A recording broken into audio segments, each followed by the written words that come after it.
Haïti 2026, nouveau gouvernement ou nouvelle illusion. Depuis début février, on vous parle de transition, on vous parle de stabilité, on vous parle de nouveau départ. Mais laissez-moi vous demander, qui contrôle vraiment cette transition? Qui écrit les règles du jeu? Et surtout, qui protège le peuple pendant qu'on négocie le pouvoir? Un nouveau gouvernement est en place. Très bien.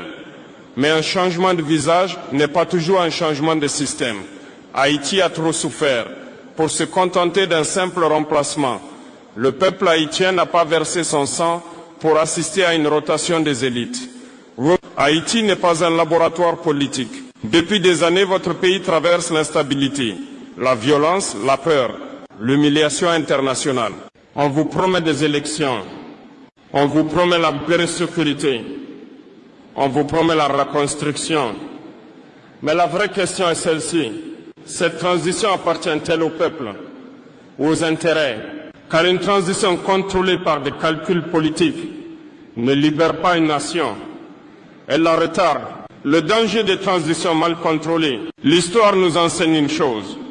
Quand un peuple fatigué accepte un compromis trop vite, il risque de remplacer un chaos par un autre.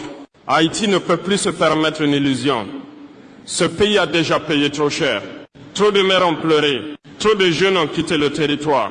Trop d'enfants ont grandi sans avenir clair. Un nouveau gouvernement ne doit pas être un nouveau décor. Il doit être un tournant. Ce n'est pas un discours contre des individus. C'est un appel à la vigilance. Le peuple haïtien doit exiger transparence totale, calendrier électoral clair et crédible, sécurité réelle, pas symbolique, protection des plus vulnérables. Sans cela, la transition devient un mot vide. Haïti est la première nation noire indépendante. Haïti est un symbole mondial. Le monde regarde. Mais plus important encore, vos ancêtres regardent. Ils n'ont pas brisé les chaînes pour que leurs descendants acceptent des compromis fragiles. Aujourd'hui, je ne condamne pas, je préviens. Haïti est à un carrefour. Et si cette transition échoue, la confiance du peuple pourrait se briser pour longtemps. Peuple haïtien, maintenant parlons sans détour. Parce que le temps des phrases diplomatiques est terminé. Une transition politique, ce n'est pas un spectacle. Ce n'est pas une conférence de presse. Ce n'est pas une photo officielle avec des sourires calculés. C'est une question de survie nationale. Qui profite pendant que le peuple attend, pendant que le peuple espère, qui signe les accords, qui négocie dans l'ombre, qui distribue le poste. Soyons honnêtes, dans chaque transition mal contrôlée, il y a toujours deux Haïti. Un Haïti qui souffre et un Haïti qui manœuvre. Un Haïti qui cherche à manger et un Haïti qui cherche à garder le pouvoir. Si cette transition devient un partage d'influence, alors ce n'est pas une solution, c'est une confiscation. Le peuple n'est pas naïf, on vous parle de stabilité. Mais comment parler de stabilité quand des quartiers vivent encore sous la peur? On vous parle de reconstruction. Mais comment reconstruire sans justice? On vous parle d'élections. Mais quelles élections peuvent être crédibles si la sécurité n'est pas garantie? Le peuple haïtien n'est pas naïf. Il a vu trop de promesses trahies. Un avertissement clair. Un nouveau gouvernement doit comprendre une chose.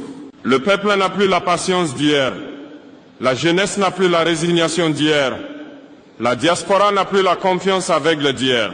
Si cette transition est manipulée, si elle devient une façade, si elle sert des intérêts cachés, alors la frustration accumulée explosera. Et quand un peuple qui a déjà vaincu des empires perd patience, l'histoire change brutalement. Haïti ne peut pas se contenter d'un changement cosmétique, d'un gouvernement de compromis fragile, d'un pouvoir qui parle fort mais agit peu. La transition doit produire des résultats visibles. Sécurité, justice, crédibilité, respect. Sinon, ce mot transition deviendra un autre synonyme de déception. Le message est simple. Si vous gouvernez aujourd'hui, gouvernez pour le peuple. pas pour des alliances temporaires, pas pour des équilibres politiques, pas pour plaire à l'étranger. Gouverner pour Haïti, parce que le peuple observe. Et cette fois, il n'oubliera pas. Peuple haïtien. Maintenant, je vais dire ce que beaucoup murmurent, mais que peu osent prononcer à haute voix. Cette transition peut réussir, mais elle peut aussi devenir la dernière grande tromperie politique de votre génération. Et si cela arrive, la responsabilité ne sera pas seulement celle des dirigeants, elle sera aussi celle de ceux qui auront choisi le silence. La diaspora ne doit plus être spectatrice. À vous, diaspora haïtienne, vous envoyez des milliards en transfert chaque année, vous soutenez des familles entières, vous financez l'éducation, vous payez des soins médicaux. Et pourtant, quand les décisions politiques se prennent, vous êtes absent de la table. Pourquoi la diaspora est-elle une banque, mais pas une force politique organisée? Si cette transition ignore la diaspora, alors elle ignore une partie du cœur d'Haïti. Et cela serait une erreur monumentale. Le peuple ne doit pas être utilisé. Peuple haïtien, on peut vous fatiguer, on peut vous diviser, on peut vous distraire, mais on ne peut plus vous tromper. Si ce nouveau gouvernement répète les vieilles pratiques, opacité, favoritisme, accords cachés, alors ce ne sera pas une transition, ce sera une provocation. Et un peuple provoqué trop longtemps finit toujours par réagir. L'avertissement aux dirigeants, à ceux qui occupent le pouvoir aujourd'hui, ne confondez pas patience et faiblesse. Le peuple a été patient, la jeunesse a été patiente, la diaspora a été patiente. Mais la patience a des limites. Si vous échouez à restaurer la sécurité, si vous échouez à établir un calendrier clair, si vous échouez à prouver votre indépendance, alors l'histoire vous jugera sévèrement.